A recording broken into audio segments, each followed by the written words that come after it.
बोले सियावर रामचंद्र भगवान की जय।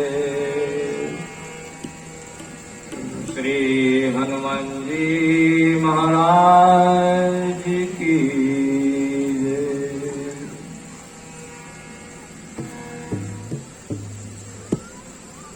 भूता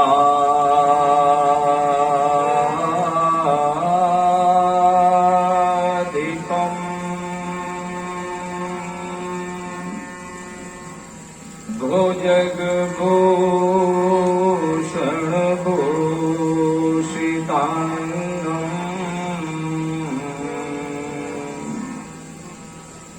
व्याघ्राजिनाम्बरधरम् जटिलम् त्रिनेत्रम् पाशाङ्कुशाभयवर प्रदशूलपाणिम्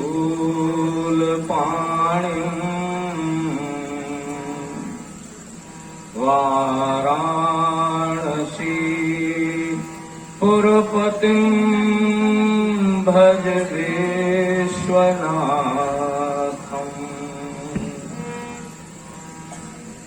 जानकी जीवनं वन्दे माण्डवी प्राण वल्लभम्। उर्मिला रमणं वन्दे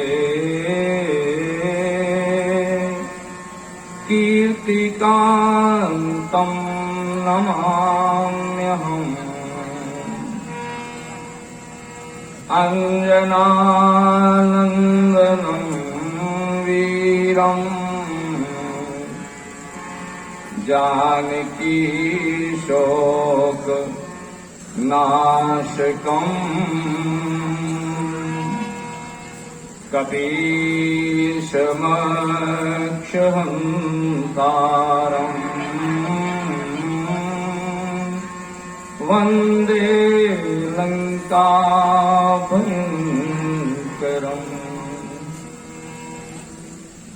वन्दं सिय प्राण प्रिय सुषमाशील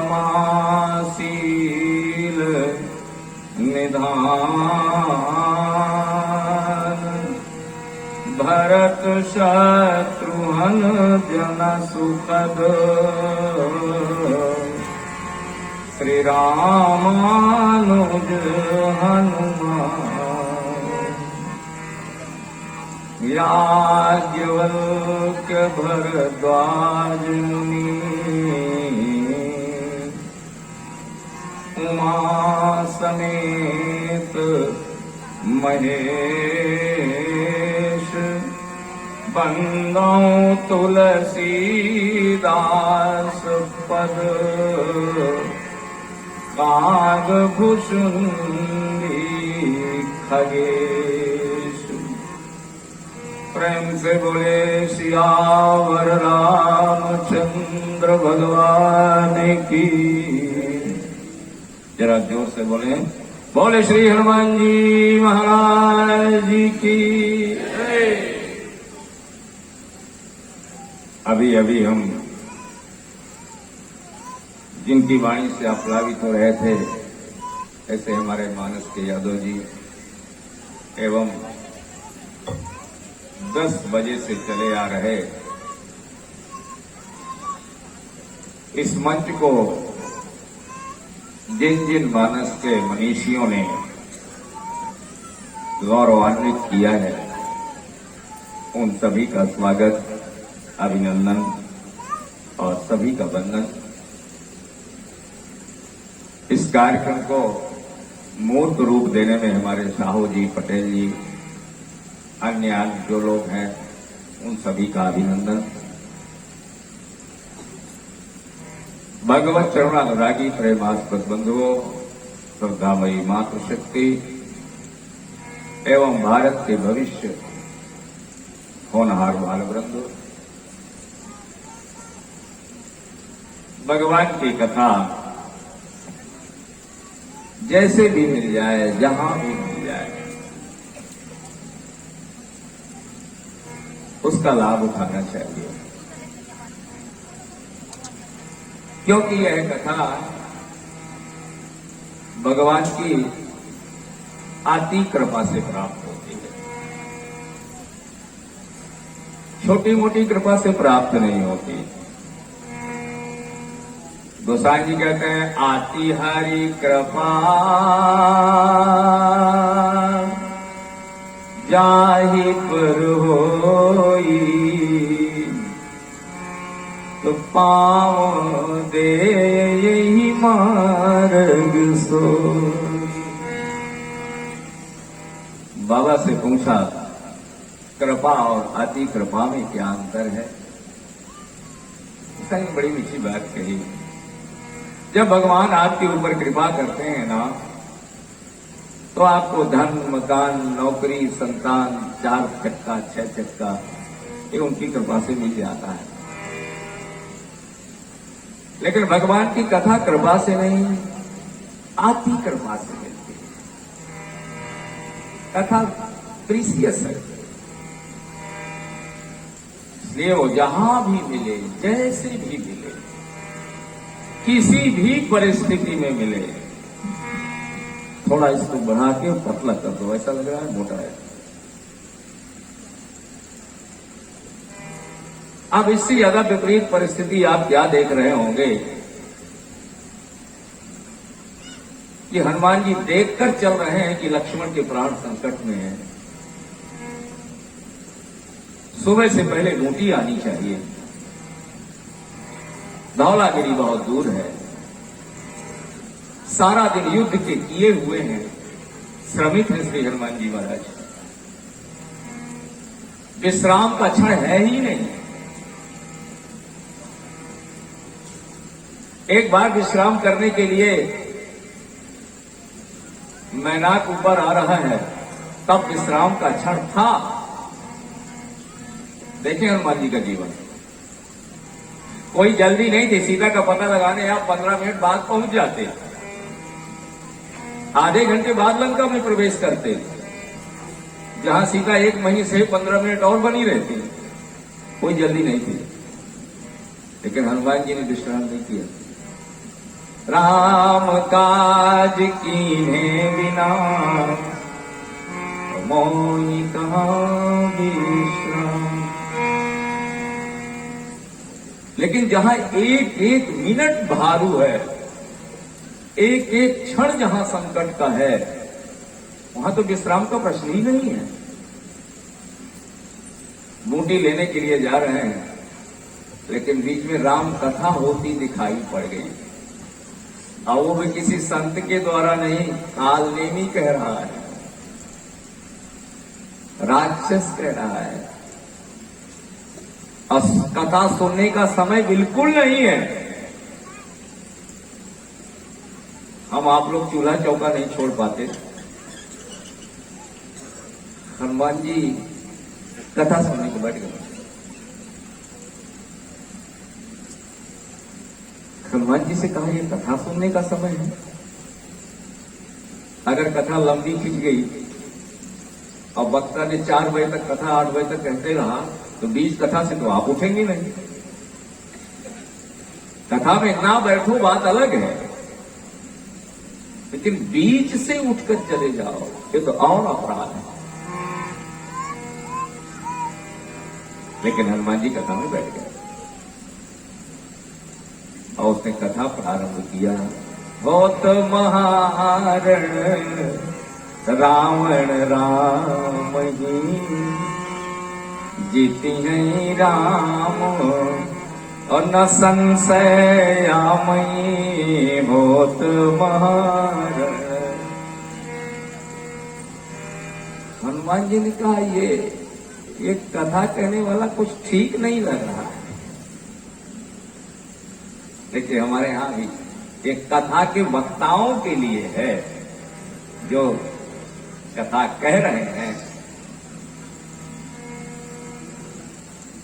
उनको एक कथा का क्रम आवश्यक है। आप स्वतंत्र नहीं हैं। पहले ही दिन बैठ के लंका कांड कहने के अधिकारी आप नहीं हैं। पहले ही दिन कथा शुरू हुई और सीधे लंका कांड, बहुत महारण रावण रावणी। कथा का प्रसंग क्या है?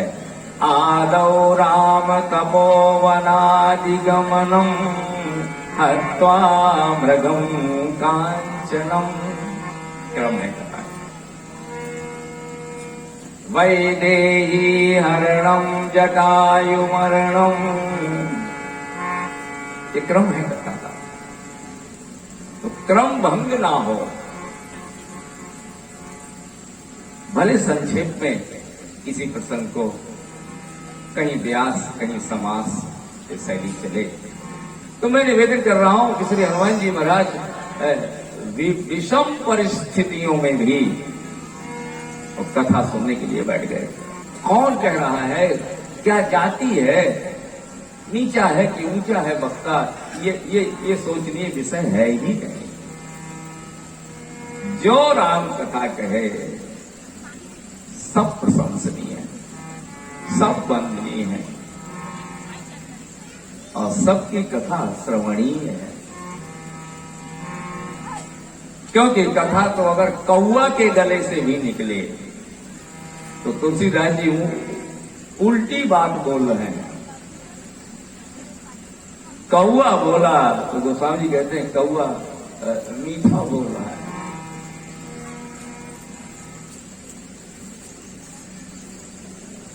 तुलसीदास से पूछा कौआ कभी मीठा बोलता है कि कोयल मीठी बोलती है? लेकिन काकभूषण जी जब कथा को प्रारंभ किए तो तुलसीदास जी ने कहा सवाल कौआ और कोयल का नहीं है, सवाल कथा का है। ये कथा कौआ के गले से निकलेगी तो भी मीठी होगी, अब कोयल के गले से निकलेगी तो भी मीठी होगी, क्योंकि राम की कथा ही मधुर है। अधरम मधुरम वदनम मधुरम मधुराधिपते अखिलम मधुरम अर्णम मधुरम हसितम मधुरम मधुराधिपते अखिलम मधुरम। मधुर है। माइक नहीं खोलेंगे, सबने तो माइक नहीं खोले। आइए बड़े प्रेम और श्रद्धा के साथ में भगवान का परम पावन नाम स्मरण करें और फिर जो कल से चर्चा चल रही है उसी को पूर्णता की ओर लेकर के चलें। सीता का चरित्र, सीताया चरितम महत्। राष्ट्र कवि साकेत के रचनाकार मैथिली शरणगुप्त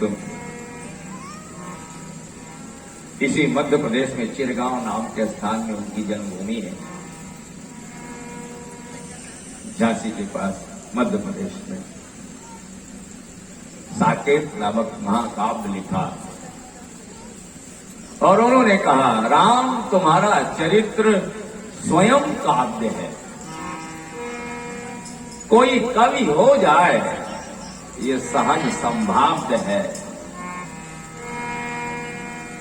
तो मैंने निवेदन किया था राम के चरित्र को पिलर की तरह ऊपर उठाकर स्वयं जमीन में दफन हो जाने वाले चरित्र का नाम सीता चरित्र है।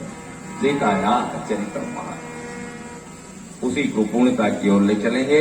आइए दो बार भगवान का पावन नाम, एक बार मैं गाऊं एक बार आप गाइए, सभी लोग बड़ी मस्ती बड़े अंदाज के साथ में। भज सीता राम राम सीता भज सीता।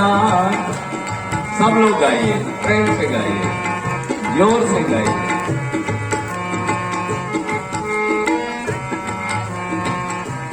भज सीता राम राम सीता भज सीता। जीवन यों ही जाए बीता, जीवन यों ही जाए बीता। भज सीता राम राम सीता भज।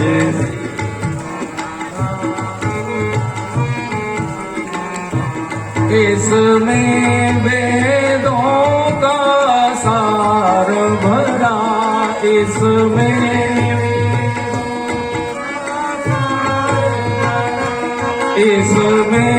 वेदों का सार भरा।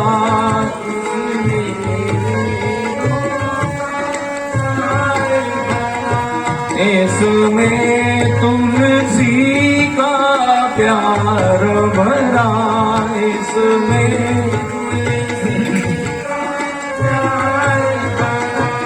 बतलाती यही मंत्र गीता, बतलाती गीता। भज सीता राम राम सीता भज सीता राम।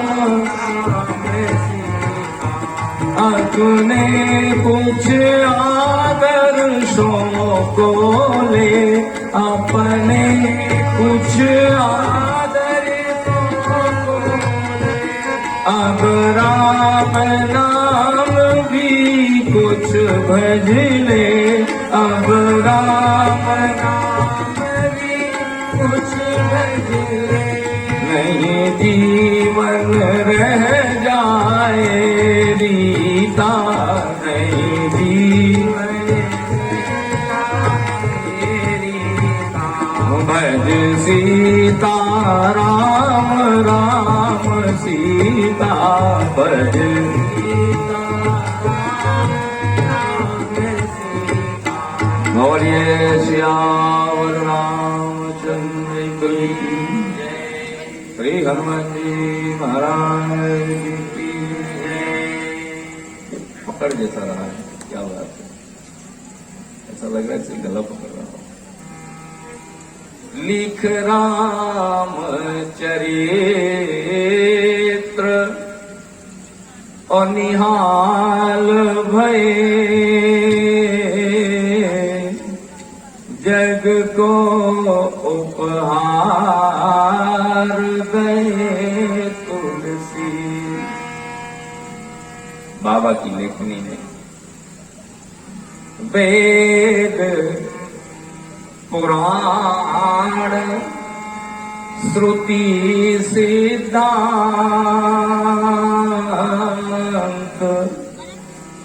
एक ठाव समेट गए तुलसी। हमारी भारत की संस्कृति ने वेदों के नाम नहीं सुने।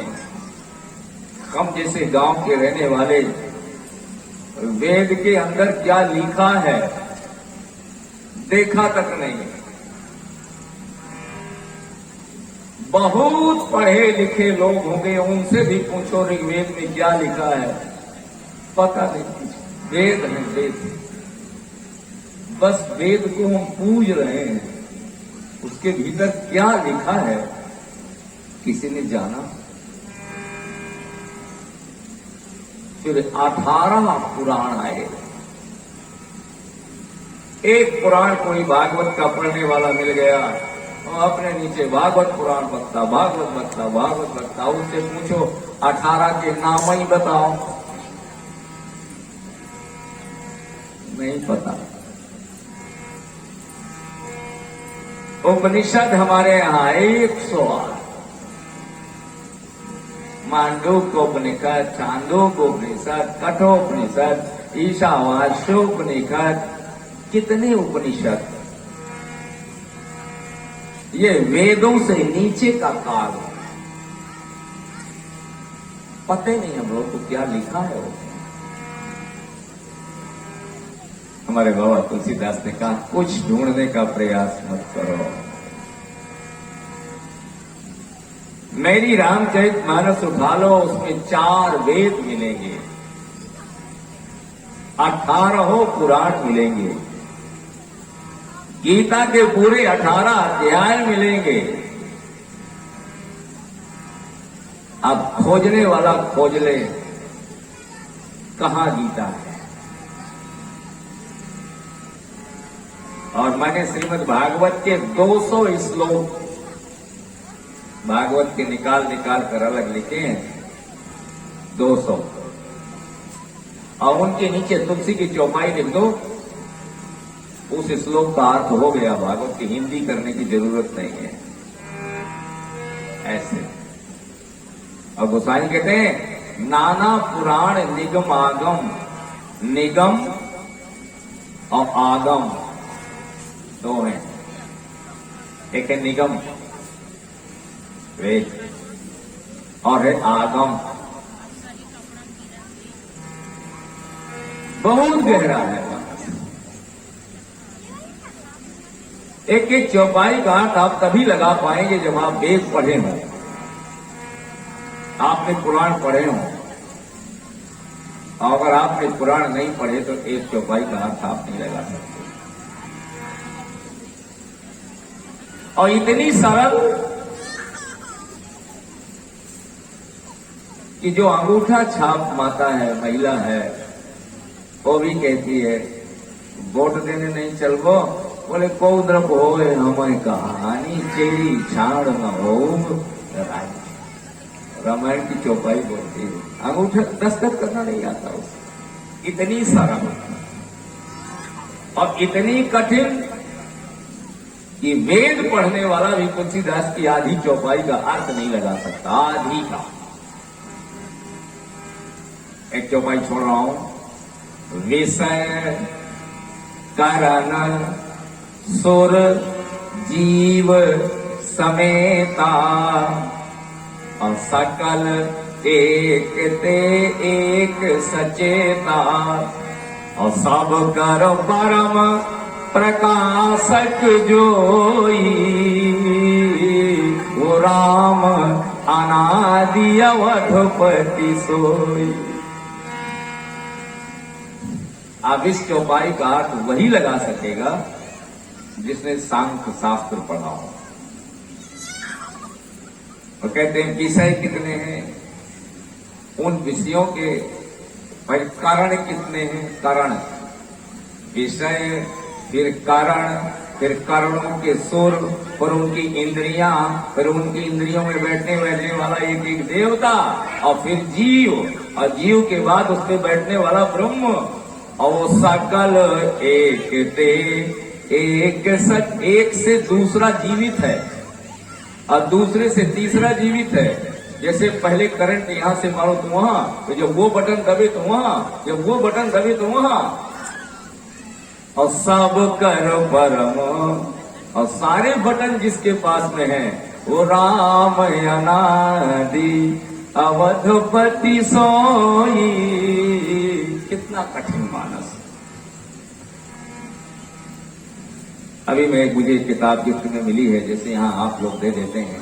मैं रायबरेली गया हूँ, वहाँ डिग्री कॉलेज के हमारे प्रोफेसर हैं मिस्टर पांडे जी, उन्होंने एक पुस्तक लिखी है मानस में आगम,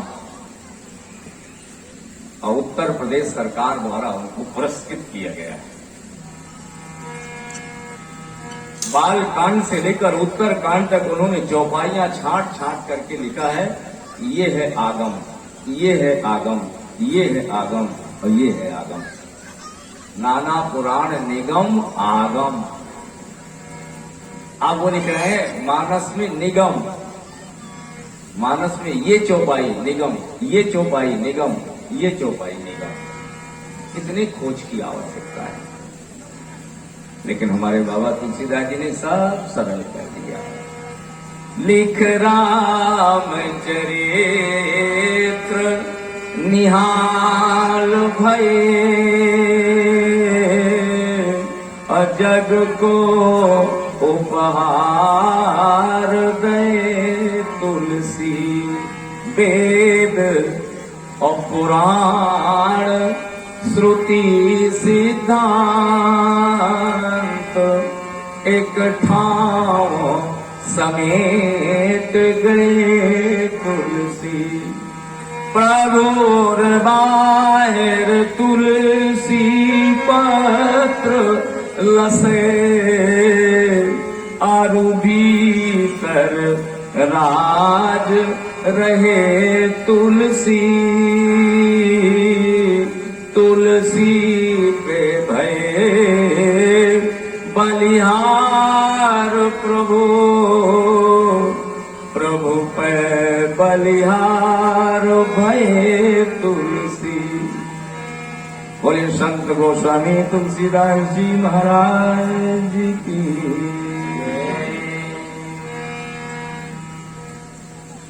जनक सुता जग जननी जानकी,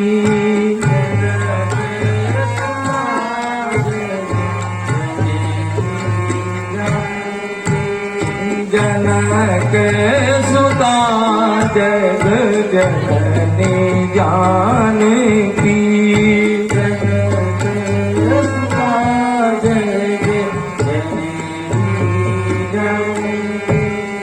अतिशय प्रिय करुणा निधान की,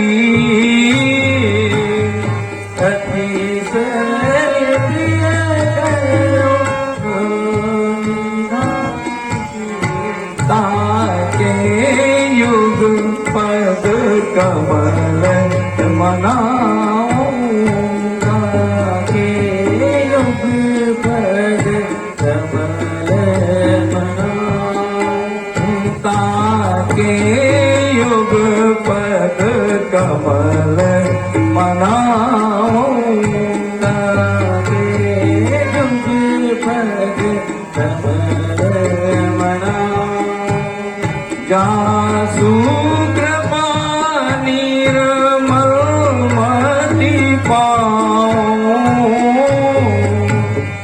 जासु कृपा निर्मल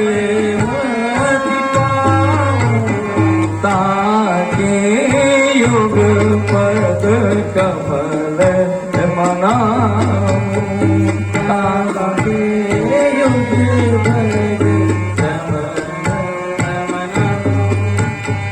कमल मनाऊं, कमल मनाऊं। मैंने कल निवेदन किया था पराम्बा जगदम्बा जानकी मिथिला की कुमारी हैं, अयोध्या की बहू हैं, नारी हैं और लंका वालों की महतारी हैं। सुनने में बड़ा विचित्र विचित्र सा लग रहा है, वस्तुतः यही सत्य है। कल मैंने मिथिला का चरित्र आपके समक्ष में रखा। जगदम्बा जगयवतरी असोपुर भरनी की जाय। मिथिला की शोभा सीता से है। जगदम्बा का जन्म हुआ, मिथिला मिथिला हो गई। और जब उनका अयोध्या में आगमन हुआ तो गोस्वामी जी ने 6 उपमा लिखी। सीता अयोध्या में कैसे आई, अयोध्या के लोगों को कैसा लगा। बहू है सीता, पत्नी है अयोध्या के राम की, क्रम बदल गया है। जो कुमारी थी वो नारी बन गई अयोध्या में आकर के। और गोस्वामी जी ने कहा सारे अयोध्या के लोगों को ऐसा लगा जैसे परम रंग जनु अपारस पावा, अंधे ही लोचन लाभ सुहावा। ऐसा लगा दरिद्र को लक्ष्मी मिल गई। मूक बदन जनु असारद आई, अमानहु समर असुर जय पाई। ऐसा लगा गूंगे को प्रसाद मिल गया। छह उपमा लिखी तुलसीदास। और वास्तव में जब तक सीता अयोध्या